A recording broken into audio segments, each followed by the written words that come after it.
মধুবনী প্রিন্টের মলমল কটনের প্লাজো 180।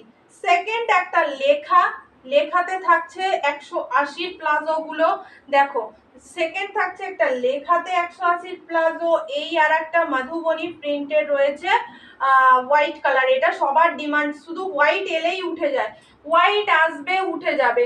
এবার দেখা যাক এটা কতক্ষণ থাকে। এই পিসটা মাত্র 3 পিস এসছে, যারা যারা নেবে কিন্তু ঝটাপট স্ক্রিনশট দেবে। স্টক খুব লিমিটেড থাকে, প্রত্যেকবারের মতোই আমি বলে দিই স্টক খুব লিমিটেড। তোমরা যার যেটা পছন্দ ঝটপট করে বুকিং করবে, কেমন? এই হচ্ছে আর একটা পিস, দেখে নাও। এই হচ্ছে আর একটা পিস, ভীষণ সুন্দর। এবারে একটা কালার দেব, দেখে নাও। এটা হচ্ছে একদম মানে স্কাই পিঙ্ক কালার। এটা বহুজন নিয়েছো, এটা আবারও রিস্টক করা হয়েছে, মাত্র 3 পিস পাবে। সবগুলোই মাত্র 3 পিস করে পাবে, এর বেশি কিন্তু পাবে না।